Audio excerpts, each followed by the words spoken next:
गिदोंमोन सासेया जोंनिया नै गिदोंमोन फैनानैबो होफैबाय नों हुदुं जानायबा जों बानायनाय मालपुवा माबा माबि नै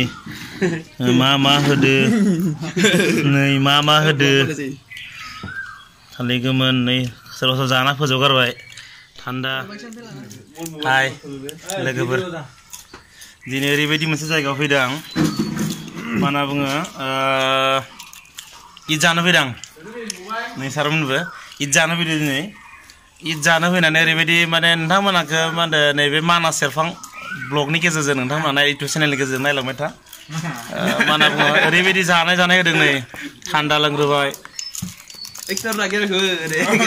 मा होदों नाया माने नै र' नुगोन ना इबा मा बुस्थु मा होनदो तरमुस ओइ नै इखौबो होबाय र' खोन्थानि आं खोन्थालांगासिनो दं ना नायबाय था र' नै गाइखेरजों बानायनाय मालपुवा माबा माबि नै मा होदो नै मा होदो थालिर गोमोन नै सोरबा सोरबा जाना फोजोबगारबाय थान्दा देबो नै जानायानो जानाय जोब्बाय नामा जेसे हागौ जोब्बानो बिहरबानो मोनो नो बोगासिनोसै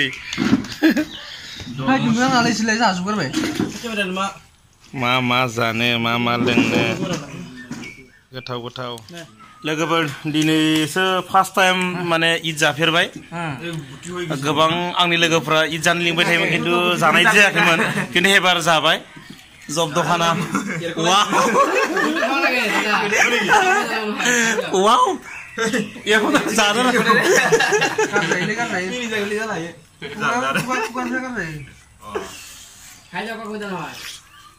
বন্ধু কল ভাল না খবর এই ইজান लेंहरबाय नै इजान लेंहरग्राया बिथाङा मा होनना बुङो दा पिसिडिसिनि चेयारमेन साइनुर टाइटेल কি আছিল साइनुर इस्लाम दा কব নাকি কি ইপিনিয়া আমি যে বড় মানুহ হয় আপনার লগত ঈদ খাবা আইছে আমাক মাতিছে অলপ ইউটিউব অলপ কৈ দিবচোন এইটো মানে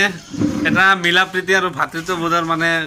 পৰিচয় আৰু আহিব লাগে মিলা প্ৰীতি থাকিব লাগে এটো সকলো ধৰ্মৰ মানে মিলা প্ৰীতিৰে চলিব লাগে আৰু এটোৱে মেছেজ যাব আৰু কি আহিব লাগে আপোনালোকে মাতিলে মাতিবা আহিছে বহুত ভাল পাইছো তেনে আমি আপোনালোকে মাতা লগে লগে আমি আইছে হয়না হয়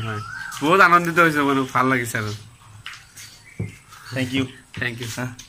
नुबाय नोंथांमोना जे